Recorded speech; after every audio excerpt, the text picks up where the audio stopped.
tayo, subhanallah, kung sinasabi ko sa sarili ko, pag wala akong listahan, makakalimutan ko anong bibilin ko. Kaya dapat meron akong listahan. Pampers, gatas, bigas, yun. Diretso sa bigas, diretso sa pampers, diretso tapos kasir na. Pero sila, masya Allah, pagpasok pa lamang, alam kung anong kulang doon sa bahay. May re-recall nila yaon. At alam kung saan ito, kumbaga, hanapin doon sa supermarket para mabili. Yun ay, subhanallah, kanilang gustong-gustong, kumbaga, ang pagdetaling ito upang mapunuan tayo ng mga lalaki na gusto natin in general. Samantala tayo naman na in general para mapunuan sila. Yun ang kabilang sa kumbaga kung bakit ang lalaki kinakailangan niya ang babae. At ang si babae naman ay kinakailangan niya ang lalaki.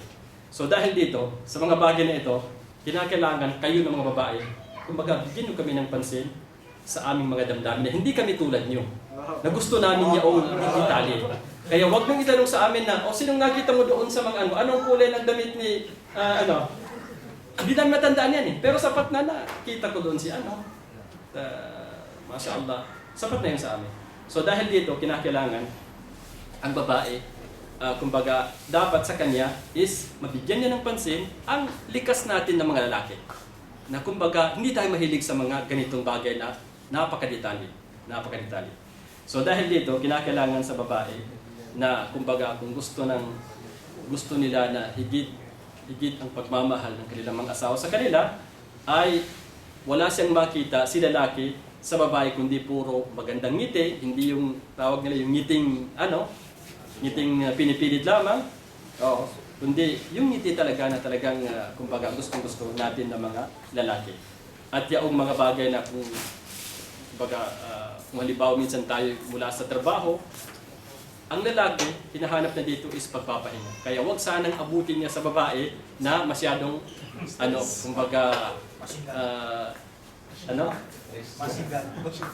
masingan daw. Wag sanang ganun. So, kaya nga sinabi ni Prophet Muhammad sallallahu alaihi wasallam, wa nisa'ukum min ahli jannah al-wadudul a'ud ala zawjiha allati idha ghadiba jaa hatta tada yadaha fi yadihi thumma taqul la aduqu ghamdan hatta tarda. At ang babae ninyo, mga asawa ninyo, na kumbaga kabilang sa paraiso, papasok ng paraiso, ay sila yaong mga napakalambing sa inyo. At palaging bumabaling sa inyo, sa kanilang mga asawa. Na kapag ang lalaking ito, kapag nagalit, pupunta sa kanya. At sasabihin niya, honey, etong aking kamay. Hindi ako matutulog. Hindi ako kakain. Hindi ako gagawa ng alimang bagay, maliban lamang kung ikaw ay babalik ang iyong pagtingin sa akin, hindi kaya babalik ang iyong mawala ang galit mo sa akin. Yaon ang babaeng yaon ay kabilang sa paraiso. Kabilang sa papasok sa paraiso. Masya Allah. Kabilang pa rin sa hadith na sinabi ni Prophet Muhammad sallallahu alaihi wasallam, ayun nisa'i khair. Sino ba ang mga kainam-inam na sa mga babae? Sinabi ng Sugo sallallahu alaihi wasallam, kapag tumingin ka sa kanya, ay magigiliw ka, magugustuhan mo. At kapag inutusan mo siya, ay susunod sa iyong mga kautusan. At hindi kanya susuwain sa iyong sarili, sa kanyang sarili, at saka sa kanyang yaman, sa mga bagay na kung saan ayaw ng lalaki. So yaon ay kabilang sa sinabi ng Sugo sallallahu alaihi wasallam, na kabilang sa mga may inam o mga babaeng, kumbaga masasabi natin na mabubuti. Brands o di kaya kabilang pa rin sa parte nito na kumbaga pinag-utos ng Islam tungkol dito sa pagbigay pansin ng babae sa damdamin ng lalaki. Dito sinasabi ng Islam na ang babae ay huwag magpapasok sa kanyang tahanan sa taong ayaw ng kanyang asawa. Huwag magpapasok sa kanilang tahanan ng tao na kung saan ayaw ng lalaki. Sinabi ng Sugo sallallahu alaihi wasallam, fa amma haqqukum ala nisaikum fala yuti'na furushakum man takrahun. Kabilang sa inyong mga karapatan sa inyong mga asawa, mga babae, ay hindi sila magpapasok sa inyong higaan, sa inyong tinutulugan sa mga taong ayaw ninyo. At hindi din sila magpapasok ng tahanan ng mga taong ayaw ninyo. So kabilang yun, kumbaga pasok dito. Pangatlo na yun, pang-apat ngayon. Ang babae ay kinakailangan na bigyan ng serbisyo ang kanyang asawa sa pagsasayo sa kanya sa mga gawaing bahay o di kaya pag-aalaga sa kanilang mga anak. ang bagay na ito is napakahaba ang diskusyon ng ating mga eskolar. Kumbaga, pasok ito sa ano ba? Ang babae ba ay obligado sa kanya na kumbaga sumunod sa kanyang asawa? Obligado ba sa kanya? Ibig sabihin, obligado ba sa kanya ang mga gawaing bahay, gawaing sa bahay na dapat gawin ng babae? Ang ilan sa ating mga eskolar nagsasabing hindi ito obliga sa kanya. Hindi obligado sa babae na gawin ang mga gawain sa bahay. Pero sinabi ng ilan naman sa ating mga eskolar, tulad ni Ibn Taymiyyah at saka si Ibn Qayyim sa kanilang mga aklat, at ito ang sinuportahan ng karamihan sa mga huling eskolar, sabi nila, magiging obligado sa babae ang mga gawain sa bahay kung ang mga bagay na ito ay hindi na kayang gawin ng lalaki. Kumbaga, labas na sa kanyang kakayahan dahil nga sa masabi natin, ang lalaki ay palaging nasa labas dahil doon ang kanyang trabaho. So, dapat lamang sa babae na, kumbaga, maging obliga sa kanya na gawin ang mga gawain sa bahay na tulad ng pag-alaga ng kanilang anak, tulad ng mga gawain sa pagluluto, o di kaya gawain sa mga ano pa bang bagay na dapat gawin ng babae sa kanilang tahanan. Ito ay makikita natin sa hadith ni Asma bint Abi Bakr as-Siddiq. Hadith ni Asma bint Abi Bakr as-Siddiq na kapatid ni Aisha radhiyallahu anha. Itong si Asma, ang asawa niya ay si Az-Zubair ibn al-Awwam.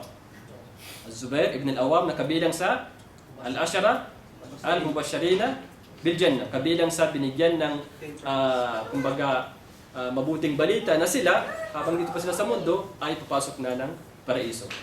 So kabilang ito sa Al-Ashara, itong si Zubair na asawa ni Asma bint Abi Bakr as-Siddiq.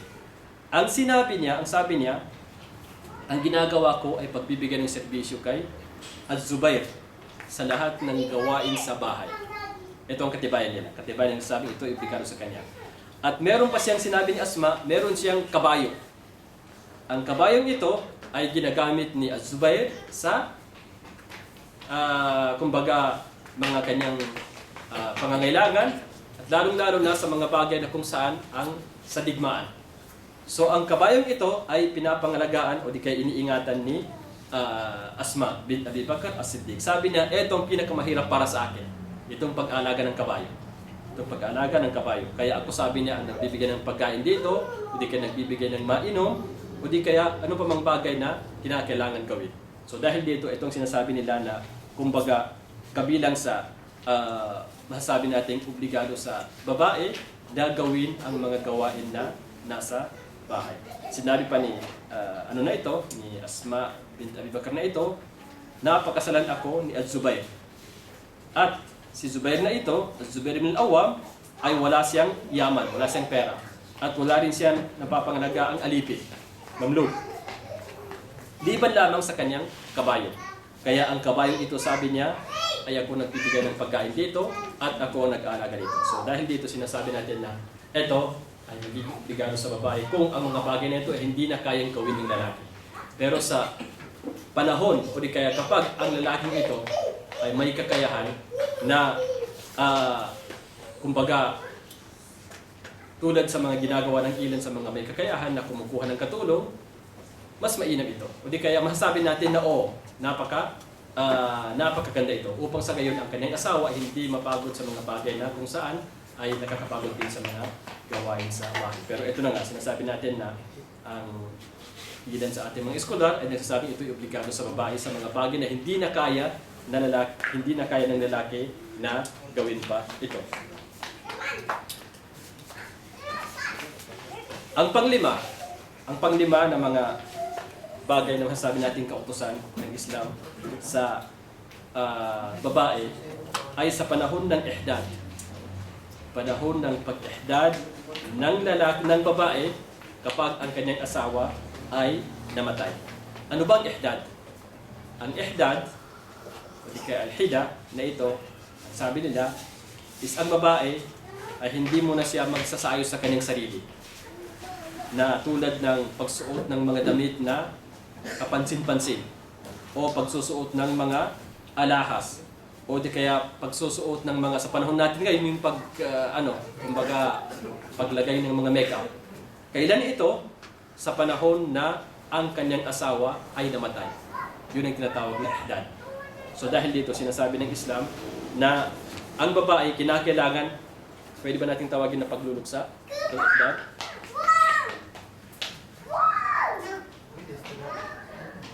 Kasi yun ang nakita kong translate na ginamit na itong ihdad is pagluluksa. Pero yun na nga, ang ihdad ay pag-iwas ng babae sa mga bagay na pagsusuot ng mga lahas, pagdadamit ng mga damit na kumbaga makukulay, dahil nga bago lang namatay ang kanyang asawa. Kailan ito? Sa panahon na ang babaeng ito ay pumasok na sa panahon ng kanyang idda.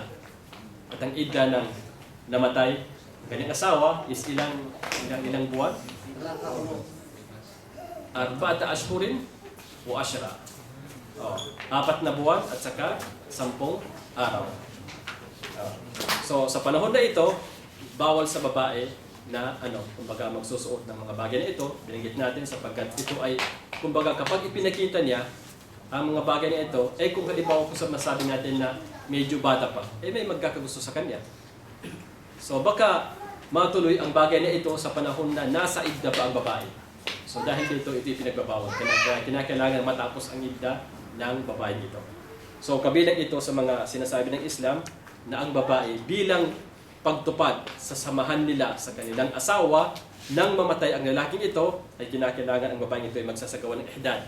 Yun ang ihdad sa panahon na kapag namatay ang kanyang asawa. Sinabi ng Rasulullah sallallahu alaihi wasallam, لا يحل لامرأة تؤمن بالله واليوم الآخر أن تحد على ميت فوق 3 ليال إلا على زوج 4 أشهر و10. Hindi marapat, hindi marapat sa isang babae na naniniwala kay Allah subhanahu wa ta'ala at sa huling araw na gagawa ng ihdad sa namatay ng kanyang asawa ng higit pa sa 3 araw, liban lamang doon sa babaeng ang kanyang idda ay 4 ashhurin wa 10. Yun nga, yung 4 na buwan at saka 10 araw. So yun ay kumbaga yaon yung babaeng namatay ng kanyang asawa. So ito ang mga karapatan o di kaya itong mga kautusan, ito ang mga utos ng Islam na dapat gawin ng babae o di kaya dapat maisakatuparan ng babae sa kanyang asawa. Ngayon, meron tayong mga ipinagbabawal naman. Meron tayong mga bagay na sinasabi ng Islam ay babala, warning, halimbawa, huwag mong gawin. Huwag mong gawin. So, para mapabilis tayo, unang-una, ang mga babalang ito ay binanggit ng ating mga eskular na siyam. Siyam ang mga babalang ito. Unang-una, ingatan ang pagsunod sa lalaki sa mga paglabag kay Allah subhanahu wa ta'ala o di kaya pagsuway sa kanya. Sinabi natin doon sa karapatan ng lalaki o di kaya kabilang sa utos ay ang pagsunod ni babae sa kanyang asawa kung ang kanyang pag-utos, ang kanyang mga kautosan ay hindi labag kay Allah subhanahu wa ta'ala. Pero sa oras na kapag ito ay labag sa batas ni Allah subhanahu wa ta'ala o di kaya sa kautosan ni Propeta Muhammad sallallahu alaihi wasallam o di kaya sa kautosan ng Islam, ang utos ng lalaking ito, kinakailangan sabihin ng babae, hindi ko yan magawa. Huwag gawin ng babae, ingatan ng babae na masunod o di kaya sumunod sa kanyang asawa sa mga paglabag o di kaya pagsuway kay Allah subhanahu wa ta'ala. Sapagkat sinabi ng Rasulullah sallallahu alaihi wasallam, innama ta'atu fil ma'ruf, innama ta'atu fi al-ma'ruf. Tunay na ang pagsunod lamang sa asawa ay kung ito ay nasa kabutihan. Sa oras na ito ay sasama sa papunta sa masamang pag-utos, sinabi sa hadith, la ta'ata li makhluqin fi ma'siyatil khaliq. Walang dapat na pagsunod sa isang nilikha lamang kung ito ay labag sa taga-paglikha. Kaya sa oras na si lalaki, utusan ng kanyang asawa na ganito, gawin mo ito. Ngunit ito ay labag sa utusan ng Islam, masasabi natin na huwag. Sabihin ng Islam sa babae ay huwag mong gawin. So dapat dito, para malaman ng babae na ano ba ang bawal sa Islam, ano ang pinagutos, dapat magkaroon siya ng kahit na may konting kaalaman lamang sa Islam upang sa gayon ay malaman niya na ito pala ay bawal, ito pala ay tama, ito pala ay mali. So kinakailangan sa babae, yung mga basic ay kinakailangan malaman niya nang sa gayon magkakaroon siya ng kaalaman sa ipinag-utos pa ng kanyang asawang ito ay tama ba o mali.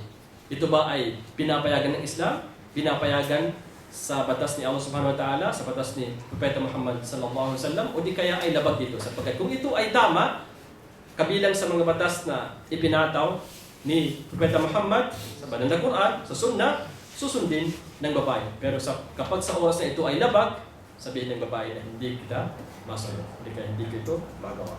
So dapat lamang ang babae magkaroon ng kaalaman sa Islam, nang sa gayon magkakaroon siya ng kaalaman kung ang mga kautusan na ito ay tama sa Islam o di kaya mali. Ang pangalawa, ingatan na ang babae ay kumbaga maperwisyo niya o maistorbo ang lalaki. Ito'y mahirap. Pagkat minsan nga sinasabi natin kanina na ang ating mga asawa, ang mga babae palaging nakaka-istorbo sa atin. Pero sabihin natin na, oo nga, yun na nga, kumbaga masabi natin na hinay-hinay na.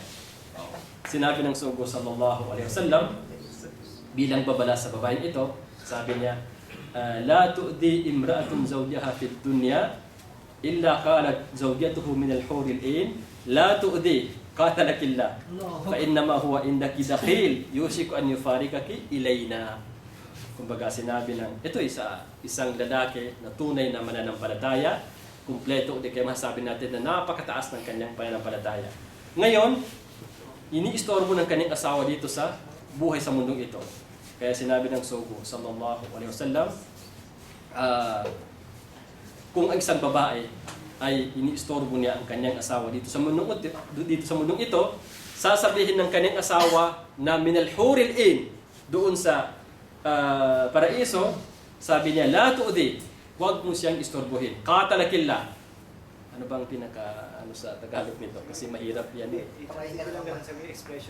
Parang expression lang. Kumbaga sabihin na, huwag mong gawin yan, qatalakillah. Kumbaga parang gano'n, kumbaga sinasabi niya, huwag mong istorbohin. Kumbaga, parang sumpa ito. Parang sumpa. Sapagkat siya, para sa iyo, ay kumbaga dayuhan lamang. Pag namamatay yan, babalik na sa amin yan. Kaya ikaw mawawalan. Yun ang sinasabi ng al-hurul 'ain na asawa ng taong mananampalataya doon sa paraiso. Kaya ito ibabala sa isang babae na huwag sanang gawin ito sapagkat sa oras na matay, babalik na doon sa kanyang asawa na al-hurul 'ain doon sa paraiso. So, kabilang dito sa mga bagay na kung saan minsan kumbaga na napiperwiso ang lalaki o di kaya napipilitan ay ang sobrang paghingi ng babae sa mga gagastusin na kung saan di naman kailangan.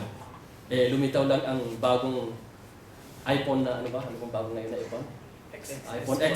Dumating lang. Meron lang siyang iPhone na ano ngayon? XS. Oo. So sabi niya, yung iPhone kasi nung asawa ng may bago. Kaya dapat makakuha rin ako. Hindi kabilang sa kumbaga, pag sobrang paghingi ng, hindi naman kailangan. Kasi kumbaga yun lang pakitaan lang dahil nga bumili lang yung kanyang, yung asawa niya, yung asawa ng kaibigan mo, so dapat mabilan mo rin ako. So ito'y kabilang sa mga bagay. Kaya huwag sanang ganito. Lalong-lalo na, yaong binanggit sa banal na Quran, na ya ayyuhalladhina amanu la tubtilu sadaqatikum bil manni wal adha. La tubtilu sadaqatikum bil manni wal adha. Kumbaga minsan ang babae, minsan kasi nangyari, si lalaki wala pang trabaho. O di kaya short siya sa kanyang pagbibigay ng gagastusin sa bahay. So minsan ang babae, siya ang nakakapag-gastos. Siya ang nakapagbibigay ng gastusin sa bahay. So minsan darating ang ilang buwan, sabi niya, naalala mo yung month na ito nang wala kang trabaho? Ako ang naggastos nun sa bahay. So yun, kabilang dito sa talatang ito, na ya ayyuhalladhina amanu la tubtilu sadaqatikum bil manni wal adha. O kayong mga mananampalataya, huwag niyong gawin na mawalan ng saysay ang mga kawang-gawang ipinagbibigay niyo nang dahil nga sa babanggitin pa. Nakalipas na pero alam mo nung buwan na wala kang trabaho, ako naggastos noon Yung ba yung naalala? So man yun. At sa kaada, yung asawa ko, babanggitin doon sa kaibigan niyang asawa, sa babae, sabi niya, yung asawa ko noong taon na wala siyang trabaho, ang tatay ko pang nagpapadala sa amin, o ang kaibigan, ang kapatid ko pang lalaki nang katrabaho sa ibang bansa, ang siya nagpapadala sa akin. Nakaka-istorbo yun sa lalaki. Man at saka adayo. So kapag ganon, ginawa ng sino mang tao, ay nawawalan ng gantimpala.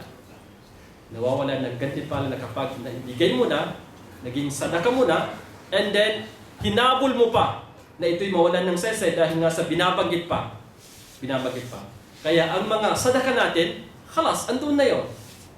Naitago na natin. Kumbaga savings natin doon sa kabilang buhay. Kaya wag mo nang kumbaga banggitin pa at nang sa gayon, mag-istorbo mo pa ang iyong asawa. Nakakasakit sa damdamin ito. Napapanggitin pa na sa mga panahon na ito, ang lalaki wala pa siyang trabaho, ang naggastos ang babae. O di kaya ang naggastos ay yaong kanyang kapatid na lalaki. O di kaya ang magulang niya. So sana wag ganito sapagkat ito ay kabilang sa pag-i-istorbo sa o di kaya pag-perwisyo sa mga lalaki. Tayo ng mga lalaki. Kaya kung tayo nagpagbigay, ay sana wag nang babanggitin pa. Nang sa gayon, hindi mawawalan ng saysay. Kabilang pa rin sa pangatlo, ay mga babala, ingatan na makagawa ng bagay na dahilan upang magalit siya na lalaki. Huwag gumawa ng bagay na dahilan upang ang lalaki ay magalit sa kanyang asawa. Sinabi ng Sugo sallallahu alaihi wasallam, tatlo, na ang mga taong ito hindi katanggap-tanggap ang kanilang sala. Hindi tanggap. Kumbaga, walang gantimpala. Sino? Ang alipin na tumakbo sa kanyang amo. Noong unang panahon na meron pang alipin. Hanggang sa siya ay babalik. At saka ang babaeng natulog ang kanyang asawa na ito ay galit na galit sa kanya. Hindi tanggap ang kanyang sala. Subhanallah. At saka sino pa? Ang isang imam, yung naglilid ng sala, sa mga taong nasusuklaman nila, ayaw nila.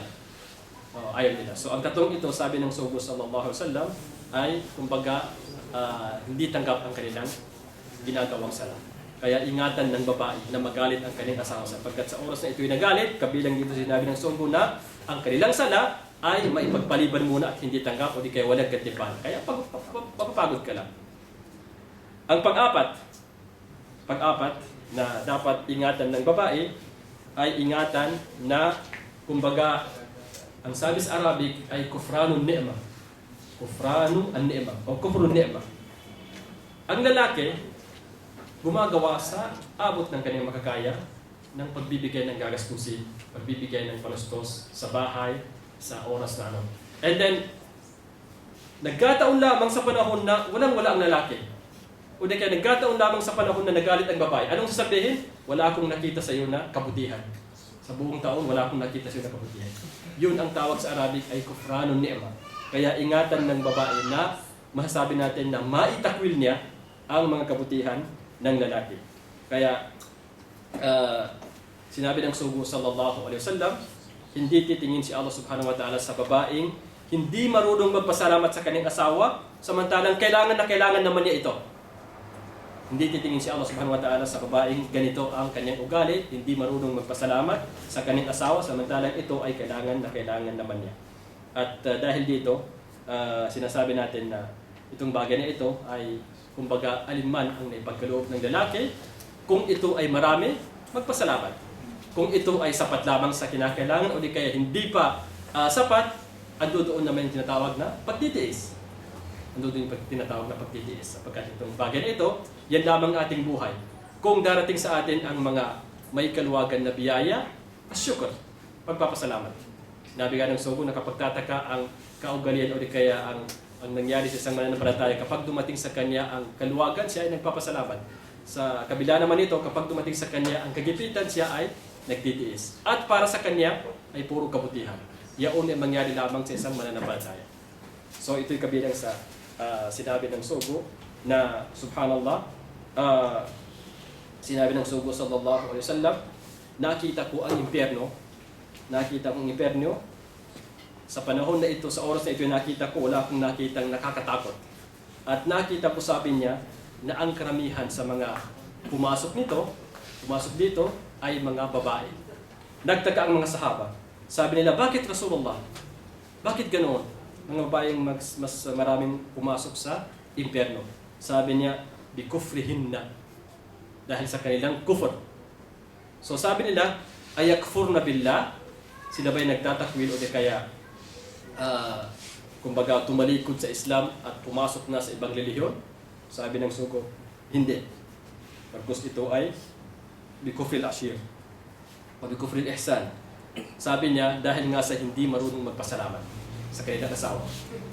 Kung gagawa ka sa kanila sa buong taon na kabutihan, pero nakagawa ka lamang ng napakaliit, kabilang sinabi ng Sogo, ang sabihin niya ay, wala akong nakita sa iyong kabutihan. Subhanallah, ganoon sila katindi, hindi kayo kahigpit. Kaya nga sinabi ng Sogo, yaon ang dahilan upang ang mga babae ay papasok ng impyerno, wal iyadu billah.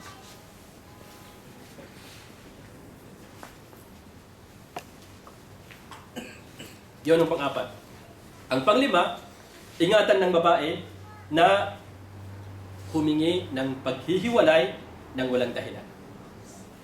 Pagpapaingat sa babae. Karapatan natin ito sa kanila na huwag silang humingi ng paghihiwalay ng walang dahilan. Kumbaga, konting diferensya lamang. Nagkataon lamang na may konting away sa bahay. Which is normal sa mga sinumang mag-asawa. Normal lamang. Magkataon lamang na hindi lang naging tama ang binili na bagay para sa kanya. So, diretso sabihin na, ikaw kasi, hindi hindi ka sumusunod sa gusto ko, di kaya ano pa mang bagay. So, dahil doon sabihin ng babae, gusto mo, hiwalay mo ako. Subhanallah. Ganoon kadali. Kaya ito ay pinagbabawal sa babae na, kumbaga, pagpapaingat sa kanya, na huwag niyang hilingin na hiwalayan siya ng walang dahilan. Sinabi ng Sugo sallallahu alaihi wasallam, sino man ang babae na hiningi sa kanyang asawa ang paghihiwalay ng walang dahilan, bawal para sa kanya ang paraiso. Ay yumamra'atin sa'alat zawjiha at-talaqa fi ghairi ma ba'sin fa haramun 'alayha ra'ihatul jannah. Sino man ang babaeng hihingi ng paghiwalay sa kanyang asawa ng walang dahilan, bawal sa babaeng ito ang kahit na amoy ng paraiso.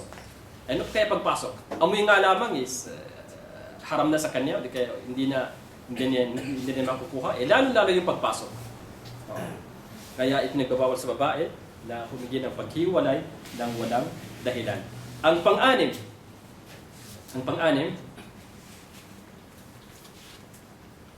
medyo kumbaga, pero batas ng Islam ito. Kumbaga, ingatan na kapag ginusto ng lalaki na tumabi sa kanyang asawa, sa babae, na iiwas siya nang wala namang dahilan. Pagpapaingat pa rin sa babae na kapag hiningi ng kanyang asawa na tumabi sa kanya, ang sabihin ng babae ay huwag muna. Sinabi ng Sugo sallallahu alaihi wasallam, kapag hiningi ng lalaki ang kanyang asawa na tumabi sa kanya, pagkaraan nito ay hindi sumunod, hindi tumabi, at natulog ng galit na galit, ang gagawin ng mga anghel ay susumpa sa babaeng ito hanggang sa pagsikat ng araw. Ganun katindi. Sinabi ng Sugo sallallahu alaihi wasallam. Ang pangpito, minsan nangyayari, hindi lang tayo, hindi lang sa atin, pati nga sa mga sahaba nangyari sa kanila, na minsan ginagawa na ikalat ang ginagawa ng mag-asawa. Ikinakalat nila ang ginagawa nila. Kaya ingatan na ipagkakalat ang ginagawa ng mag-asawa sa kanilang pagtabi. Sinabi ng Sugo sallallahu alaihi wasallam, kabilang sa pinakamasamang tao sa paningin ni Allah subhanahu wa ta'ala sa araw ng paghukom ay yaong lalaki na tumabi sa kanyang asawa at ang babae ay tumabi rin sa kanyang asawa, and then pagkaraan nito, kinabukasan ay kinakalat nila. Subhanallah. So kabilang ito sa ipinagbabawal na gawin ng lalaki o di kaya pati si babae. Sinabi ng isa sa mga babae ng Ansariya, si Asma binti Yazid radiyallahu anhuma, sinabi ng Sugo sallallahu alaihi wasallam, baka ang isa sa inyo ay nagsasabi sa kanyang kaibigan kung ano ang kanyang ginagawa sa kanyang asawa. At gayon din, baka ang isang babae sa inyo ay nagsasabi sa kanyang kapwa babae kung ano ang ginawa nila sa kanyang asawa noong gabi. Ang mga tao ay napatahimik sila. Walang nagsasalita. Sinabi ng babaeng ito na si Asma binti Yazid, o Sugo, oo, ginagawa nila yan. At minsan kami rin, ginagawa rin namin. Ginagawa nila, sinasabi sa mga kaibigan na ganito-ganito. Sinabi ng Sugo, fala taf'alu, huwag ninyong gawin. Sapagkat alam niyo ba kung ano ang katulad nito? Ang katulad nito ay tulad ng isang shaitan, demonyo, na demonyong lalaki, na nakasalubong ang isang shaitan na babae, shaitana, at nagtalik sila sa tingin ng mga tao. O di kaya nagtalik sila sa panahon na ang mga tao ay nakatingin sa kanila diyan sa may ano, kumbaga diyan sa may shari, diyan sa daanan, sa public. So ganoon sabi ng Sogo, huwag ninyong gawin. Sapagkat ang tulad nito ay parang shaitan na nagkatagpo si shaitana at nagtalik sa public sa pagkikita ng mga tao. Kaya ito ipinagbabawal. Ang pangwalo, kahit na ang ilan sa pagsamba, tulad ng pag-ayuno ng liban sa Ramadan, ang babae ay hindi dapat mag-ayuno. Sunna na ha, pag-ayuno sa bawat araw ng Lunes at saka Thursday. So, pati dito, hindi dapat mag-ayuno ang babae sa mga sunna na ito, maliban lamang na makapagpaalam sa kanyang asawa. Sa mga sunna. Sa mga sunna. Kaya ingatan ng babae na mag-ayuno ng bukod sa buwan ng Ramadan, maliban lamang kung siya ay makapagpaalam muna sa kanyang asawa. Sinabi ng Sugo sallallahu alaihi wasallam, hindi marapat sa isang babae la yahillu limra'atin an tasuma wa zawjuha shahidun illa biidnihi. Hindi marapat sa isang babae na mag-ayuno ng liban sa buwan ng Ramadan, mga sunna, habang ang kanyang asawa ay nandoon. Kumbaga hindi naglalakbay, maliban lamang na makapagpaalam muna. Pagsamba na ito pero dapat pa rin na magpaalam sa kanya. Magpapaalam sa kanya. Bilang panghuli, kabilang sa ipinagbabawal na ingatan ng babae na tanggalin ang kanyang, kumbaga, damit, tanggalin ito ng liban sa loob ng kanilang pamamahay bilang mag-asawa. Kumbaga sa public o di kaya sa mga bahay na iba na hindi naman kamag-anak ng babae, ito'y pinag-iingat o di kaya pinaingatan sa atin ng batas ng Islam na huwag gawin sana ng babaeng ito. Sapagkat sinabi ng Sugo sallallahu alaihi wasallam, ayyuma mar'atin naza'at thiyabaha fi ghairi baytiha kharakallahu anha sitrahu. Sino man ang babae na kumbaga tinanggal ang kanyang damit ng liban sa pamamahay ng kanila na mag-asawa, ay pupunitin ni Allah subhanahu wa ta'ala ang sitr niya, ang kanyang tabi. Pupunitin niya. So ibig sabihin ito'y banta sa babae na sana huwag niyang gawin ito. So ito ang binanggit ng ating mga eskolar na mga, kumbaga, mga duties at mga rights natin ng mga lalaki sa mga babae. Bilang panghuli, isang kumbaga tiyahin ni Al-Husayn bin Mihsan na dumating sa Sugo sallallahu alaihi wasallam na meron siyang kailangan. Kaya nung matapos ang kanyang kailangan, sinabi ng Sugo sallallahu alaihi wasallam sa kanya, meron ka bang asawa? Itong tiyahin ni Al-Husayn bin Mihsan. Sabi niya, oo, meron akong asawa. Sabi niya, kumusta ang lagay mo sa kanya? Kumbaga, ano naman ang pakikitungo mo sa kanya, sa iyong asawa? Sabi niya, ginagawa ko ang aliman makakaya ko. Maliban lamang, kung hindi ko na kaya, hindi ko na nagagawa. Sinabi ng Sugo, ito na pinakapunto, tingnan mo kung ano ang kalagayan mo sa kanya, sapagkat siya, ang lalaking itong asawa mo, ay dalawa lamang. Paraiso mo o impyerno mo. Paraiso mo o impyerno mo. Kung sumunod ka sa lahat ng binanggit natin doon ng mga pag-utos at sumunod sa mga di kayo iningatan ng mga pagbabawal, sa gayon, kung gayon, ay paraiso ng babae ang kanyang asawa. Pero sa oras na binaliktad, sinuway ang mga pag-utos doon at ginawa ang mga pagbabawal dito, siya naman ang impyerno mo. Impyerno ng babae. So dito nagtatapos ang ating mga pagbibigay ng ilan sa mga karapatan, right and duty ng mga tayo ng mga lalaki sa ating mga asawa. Inshallah, susunod, pagkasabihin nilang unfair naman kasi hindi naman nabanggit yung aming karapatan. So pag nagkaroon tayo ng inshallah oras, bigyan natin. Pag hindi, gagawa lang tayo ng kumbaga tawag dito video na banggitin natin kasi nakahanda na Pag kukunin natin lahat, masyadong habang oras natin. Ngayon ano ng oras?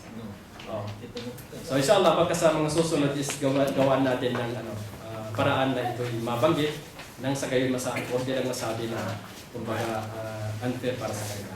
Kaya ito ang binanggit ng ating mga eskolar patungkol sa mga rights and duties and rights ng